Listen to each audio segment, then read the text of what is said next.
Magandang umaga po. Happy Easter Sunday. Marami pong nagchat-chat, sabi nila, Sir Bong, hindi naman po pala ganun kadaling mag-loan sa GSIS kasi marami din po ang nadideny.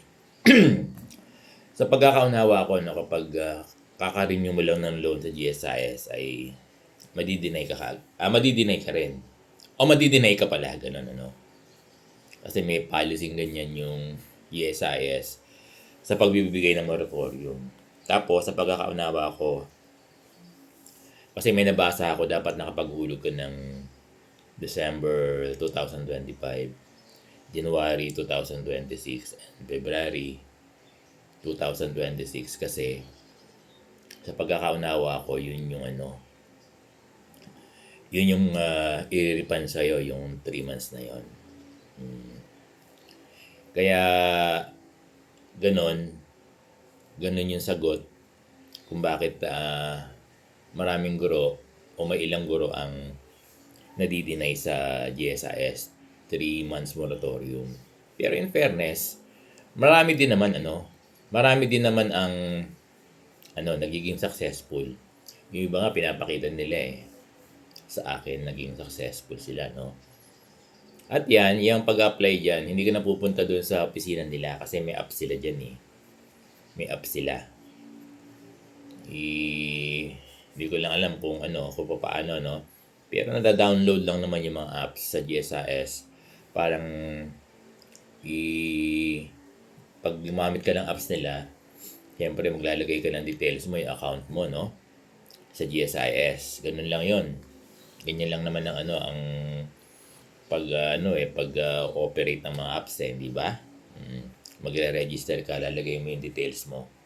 Ganun. So hindi mo na kailangan pumunta ng GSIS main office o sub office nila, yung mga satellite offices nila, no? Oo. Basta merely mag-download ka lang ng apps nila para doon sa 3 months moratorium. At alam ko, papasok yan doon sa UMID natin. O hindi yan papasok, alam ko hindi yan papasok doon sa ATM natin sa Land Bank. Papasok yan doon sa UMID natin. Kaya yung mga naging successful na sa pagpindot, pag-apply nila ng loan doon sa app ng GSIS, tingnan nyo sa UMID nyo. Yan yung pagkakaunawa ko Hindi naman official statement to ng GSIS. Pero kasi ito yung karanasan natin nung naglo-loan si Sir Bong. Sa UMID pumapasok no? At hindi ko lang alam kung meron na nakatanggap. Pero ang GSIS naman, di ba, matagal na yung 7 days. Oo. Minsan 4 days meron na, no? Hindi ka na maiinip.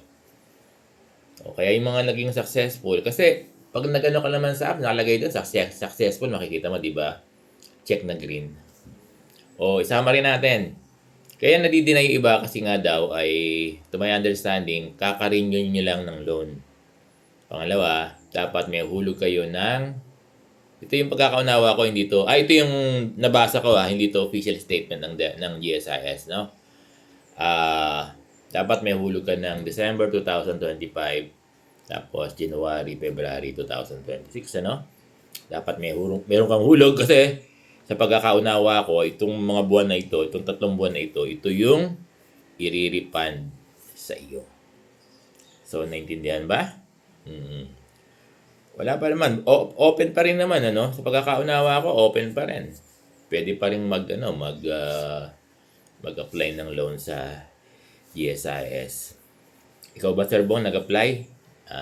Hindi na kasi sakto na yung yung kaltas ko. Baka mamaya pag nag-apply pa ako at kumaltas wala nga pala akong loan pa sa nagbabayad ako ng utang ko sa GSIS. Pero wala kayong utang sa GSIS. Meron nga pala akong utang. Oo. Wala kayo.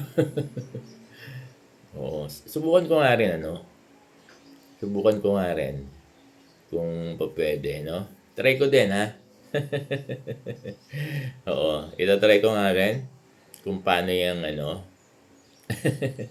Sige. So, naintindihan ng mga guro natin kung bakit may nadideny Oo. At marami din naman ang nakakapag-apply ng loan, yung 3 months moratorium sa GSIS. So, maraming salamat sa inyo, GSIS, no?